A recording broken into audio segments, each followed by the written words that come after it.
नमस्कार दोस्तों, स्वागत है आप सभी का आपके अपने परिवार संघर्ष पाठशाला यूट्यूब चैनल में। आज मेरे भाई हम लोग देखेंगे past indefinite tense. Past indefinite tense देखेंगे। सबसे पहले पहचान देखेंगे इसकी। इस प्रकार के वाक्यों के अंत में या देखने को मिल जाएगा आपको, ये देखने को मिल जाएंगे, ता था, ती थी, ते थे आदि शब्द आते हैं। आपको एक बात और बता दूं कि आपको ये भी देखने को मिलेगा, ठीक है, या के साथ साथ ये वर्ड भी देखने को मिलेगा। जैसे या है, इसमें बड़ी ई की मात्रा लगी रहेगी, ठीक है, ये भी देखने को मिलेगा भाई। वह घर चली गई, बात समझ में आ रही है? तो ये देखने को मिलेगा, ये देखने को मिलेगा, और साथ ही साथ ये भी देखने को मिलेगा, ठीक है। या रहेगा, उसमें बड़ी ई की मात्रा लगी रहेगी, ठीक है भाई। तो आगे देखेंगे हम लोग। ये पहचान था पास्ट इंडेफिनिट टेंस के लिए। आगे हम लोग इसका स्ट्रक्चर देखेंगे दोस्त, ठीक है ना। स्ट्रक्चर है, ये पहला वाला स्ट्रक्चर है, ये अफर्मेटिव सेंटेंस के लिए है। अफर्मेटिव सेंटेंस के लिए, ठीक है दोस्त। अफर्मेटिव सेंटेंस का स्ट्रक्चर ये होता है कि सबसे पहले सब्जेक्ट, फिर वर्ब की सेकंड फॉर्म, उसके बाद ऑब्जेक्ट रहेगा, ठीक है।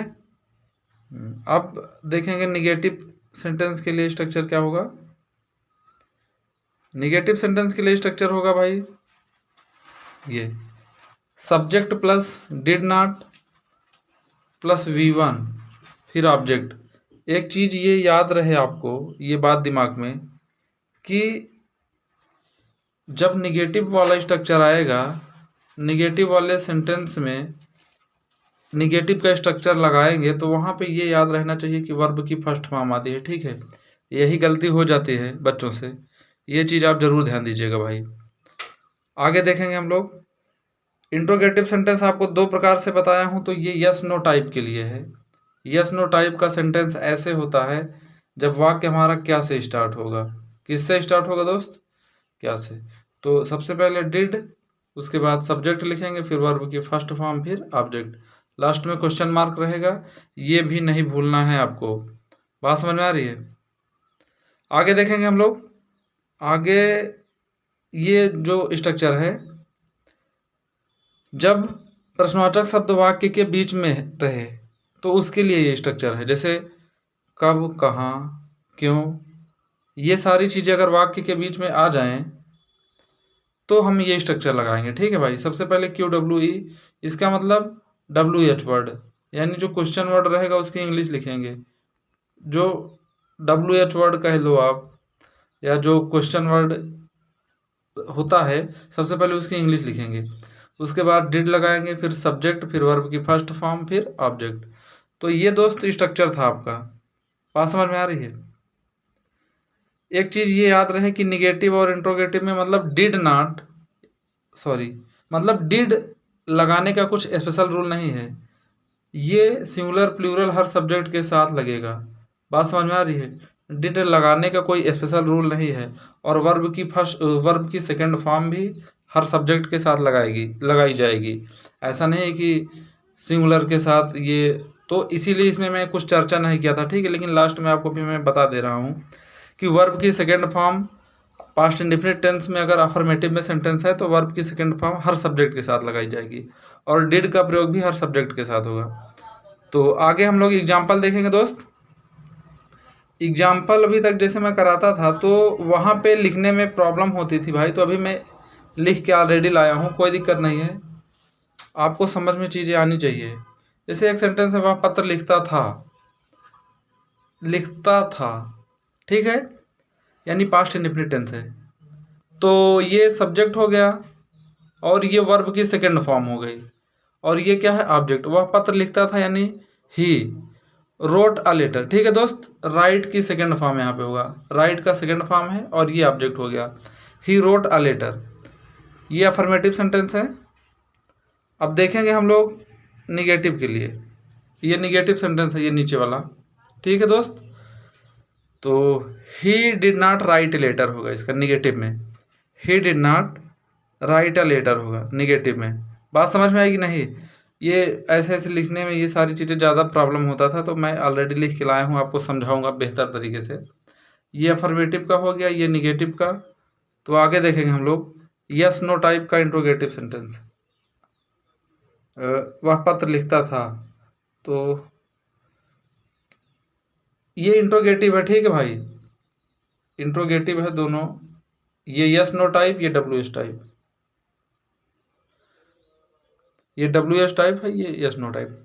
तो क्या वह पत्र लिखता था, ऐसे हो जाएगा। तो इसका ट्रांसलेशन बनाएंगे, did he write a letter और when did he write a letter. तो ये दोनों यस नो टाइप और डब्ल्यू एस टाइप के इंट्रोगेटिव सेंटेंस हो गए, ठीक है भाई। प्रेजेंट में 4 टेंस पढ़ाया हूँ, ये सारी चीज़ें आपको क्लियर हो गई होंगी कि डब्ल्यू एस टाइप क्या से जो वाक्य स्टार्ट होता है, ये सब तो आपको अच्छे से क्लियर हो गया होगा भाई। आगे देखेंगे हम लोग, वे फुटबॉल खेलते थे, वे फुटबॉल खेलते थे। तो खेलते थे, ये पास्ट इंडेफिनिट टेंस में है सेंटेंस, हाँ। तो पास्ट इंडेफिनिट टेंस वाला रूल लगाएंगे यहाँ पे। सबसे पहले सब्जेक्ट आता है, फिर वर्ब की सेकेंड फॉर्म, फिर ऑब्जेक्ट। देखो दे प्लेड फुटबॉल, ये अफर्मेटिव में है, ठीक है दोस्त। और निगेटिव में बनाएंगे they did not play football, यहाँ वर्ब की फर्स्ट फॉर्म हो जाएगी, ये चीज़ याद रहना चाहिए आपको, they did not play football. अब इंट्रोगेटिव सेंटेंस जो कि 2 तरीके से बनाया जाएगा, यस नो टाइप और डब्ल्यू एस टाइप, ठीक है। तो ध्यान देंगे यहाँ पे कि डिड से स्टार्ट होगा, डिड दे प्ले फुटबॉल, उसमें भी वर्ब की फर्स्ट फॉर्म ही रहेगी, ठीक है ना। डिड दे प्ले फुटबॉल, उसमें भी वर्ब की फर्स्ट फॉर्म ही रहेगी।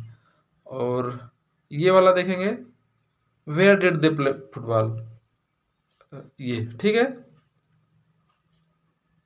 वे फुटबॉल कहाँ खेलते थे, where did they play football. ये QWE समझ लीजिए या WH वर्ड, जो भी आपको अच्छा लगे, जैसे समझ में आए।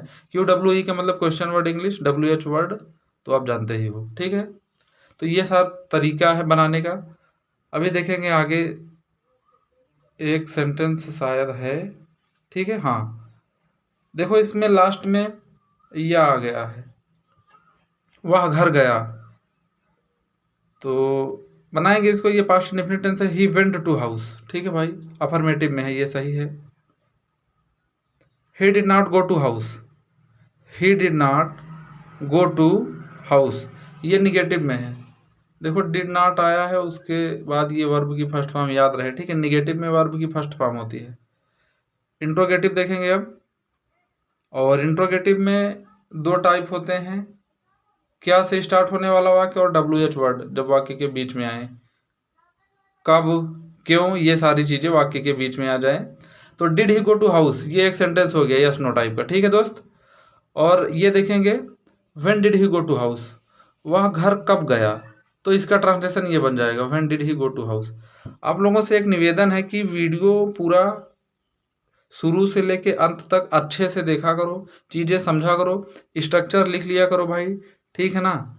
बाकी आपको कुछ प्रॉब्लम होता है तो कमेंट बॉक्स में कमेंट करके आप पूछ सकते हैं, ठीक है दोस्त। मिलते हैं हम लोग नेक्स्ट वीडियो में, तब तक के लिए नमस्कार, बाय बाय, जय हिंद।